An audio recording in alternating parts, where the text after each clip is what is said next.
Well, pandemics come along occasionally, but anything that's important. Let me say the three most important circumstances that existed before we had the downturn, which was caused by a pandemic, but any downturn would have produced the same results.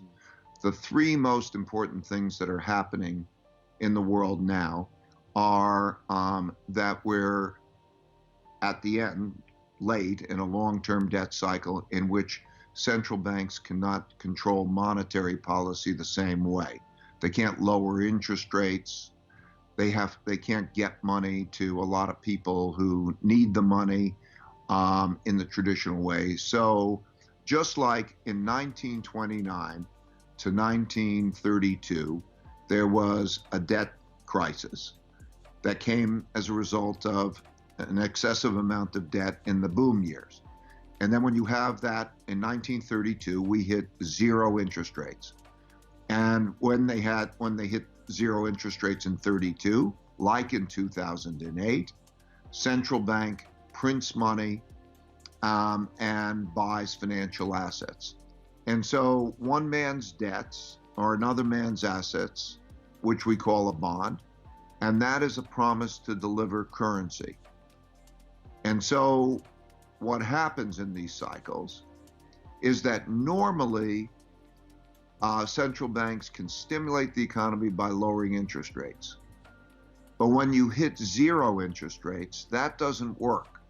So the last time it hit zero interest rates was 1932. And what they did in 1932 was the same thing they did in 2008. And that is that the central banks prints a lot of money and buys government bonds. And so we're doing the central government, and also companies and individuals, don't have the capacity to create money. So the central government has the right to determine they can tax people, they can get money from people, and they can spend money on whatever they want to spend money on. But they don't have the right to print money and create money and credit like the central bank does. Central bank is the Federal Reserve. Similarly, the Federal Reserve does not have the right to spend money and determine how it's spent. That's for Congress. All right, so So before, because this can get so confusing, and I'll play the role of the layman here and just make sure that we walk through things. So the Federal Reserve, I think most people think is a department of the government, but they're not. Are they a private bank?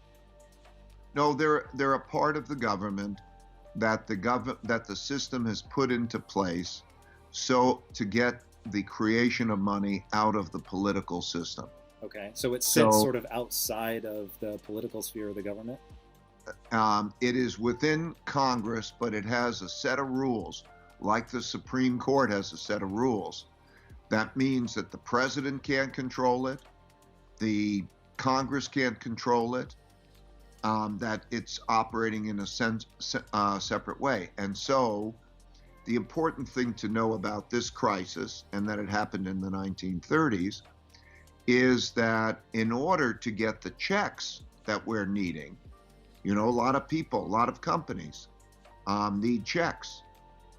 Now, where will those checks come from? So there'll be checks from the government. The type of support we're going to receive is two types of support. Where's all this money come from? So the government, when they say, I'm going to pay more for unemployment insurance, or I'm going to give you a loan for a small business, or so on, where do they get the money from? Well, they either tax it, but if they tax it, that's bad. So the government, they can borrow it. That's what a deficit is. The government runs a deficit. And then the question is, who's going to borrow it when everybody's financially strapped?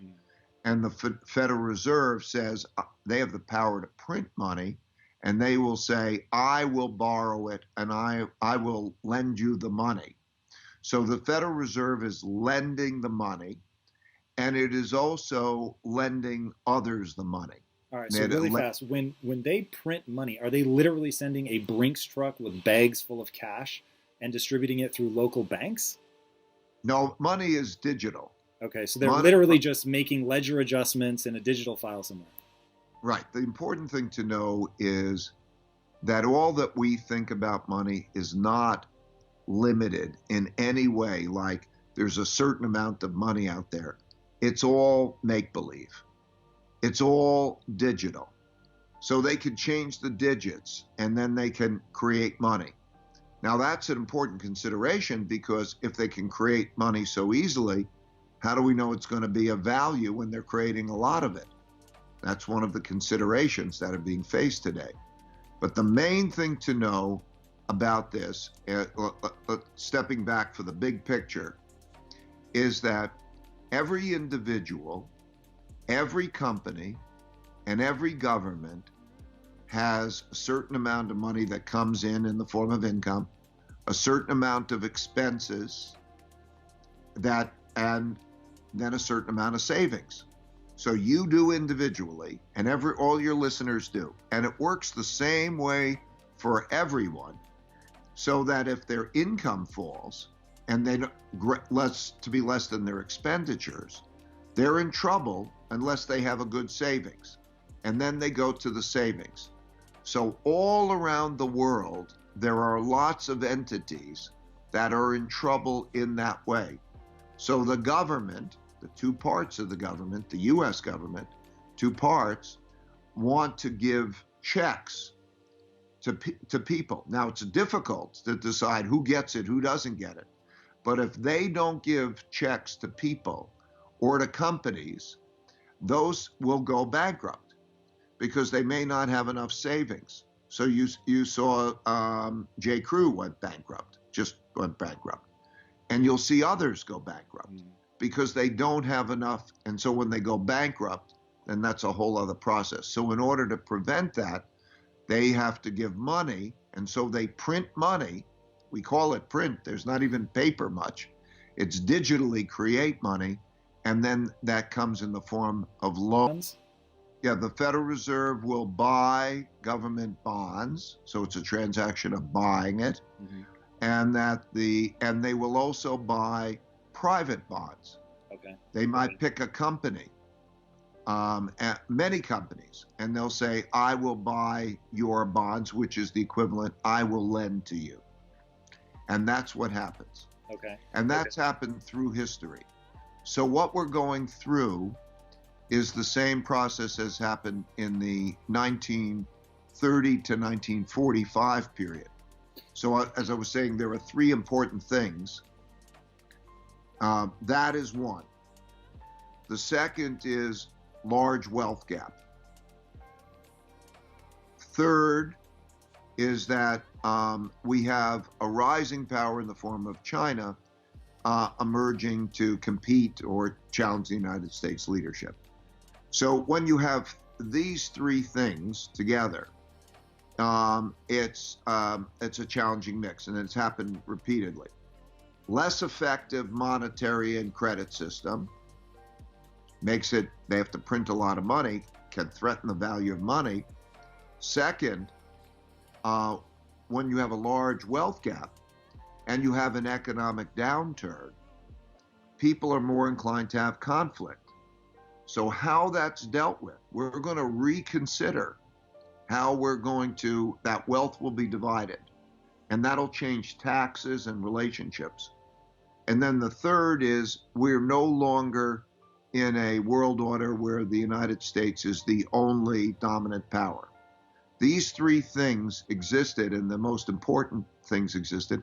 And then we had the downturn in terms of the virus.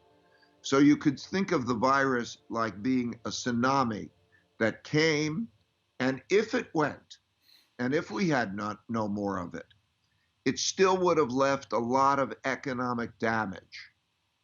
So in all different ways. So the economic damage has to be understood and dealt with. Yeah, it's the same for every individual, same for every company, same. And if you understand this, then you understand there are three things. The first is look at your income, your expenses, and your savings. and then do a stress test so that you get yourself secure. If you were to lose your income, or if the income were to fall beyond a certain level, and you play that out, maybe that means you go get unemployment insurance or whatever. How long can you live in an acceptable lifestyle? And do you have a savings that is adequate for that? Okay, so what you do is you calculate, if I lived in a simpler lifestyle and I had this amount of earnings, how many months or years could I live acceptably? Then you look at what do you put the money in? That each person should understand. There's a certain level of basic understanding. First, take care of yourself, and then, you hope that you have smart people who, I think, most important thing is that they're smart in being able to engineer an economy that will increase the size of the pie as well as divide the pie well. And then also that this is done in a non-antagonistic way. Smart people working together in a bipartisan way have the capacity of managing this well. So if I was giving political advice, and that's not what I do, but if I was giving political advice, the most important thing, I think, is who can do this, who's got the intelligence to do the engineering, plus to do it in a manner that we are not fighting with each other. That what history has shown us is that when things get difficult, people get stressed, and they can get angry, and they could all fight with each other, and that produces the next leg of a terrible economy, because the economy won't work efficiently if people are fighting with each other. The system doesn't work well. So one would have to say, who's going to bring the country together behind sensible, I would say, bipartisan programs, because if you don't have that, then you have a form of revolution, and you don't have good management. And that's the greatest risk, I would say, in terms of his finances. I would say the important thing is those three elements: to have a plan, and maybe to have a plan with both your family. How do you get down when things got tough, and then you have to look at what happens in policy. Well, policy depends on the person. Some people would understand more about policy than other people. So it depends on what they should do. It depends on what they're able to do well. That you have to know how to have an education of, facts like you have to know how to read, write, and arithmetic, but you also have to know how to behave well with others, to be a good citizen, operate in a civil way, to be able then to go into jobs.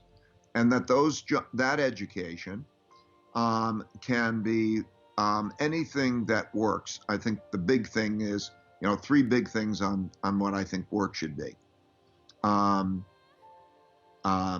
Make your work and your passion the same thing, and make it economic. If it works, that you love your work, you'll probably be better at your work. And then you find so you want those things, and then there's the economics of it. And so it could be anything from learning trades, whatever it may be. Education certainly does not have to be college. College is overemphasized. And having a good, productive career. When I watch these remarkable people who are on the front lines of dealing with this virus situation, and I look at them, some of the greatest people are the people who have the capabilities of doing certain things that have nothing to do with going to college, and they're on the front lines, and they're contributing a lot. And so so in education and civility, but that means that there has to be equal opportunity. So you look at all societies, and these are the things that matter most. The society becomes a fairer society when there's equal opportunity for education. And also, it becomes a more productive society because the opportunities, when extended throughout the whole population, means that you get more people on the basis of merit.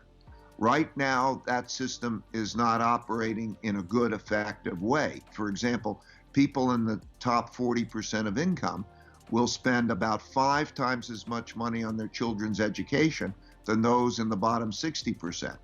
And that's neither fair nor productive. So I think that these types of questions are going to have to be examined by policymakers in a bipartisan way as we go through this. But yes, in answer to your question, it really starts with good total education, the good raising of children in terms of their actual formal education and their informal education, and then going out and having an environment of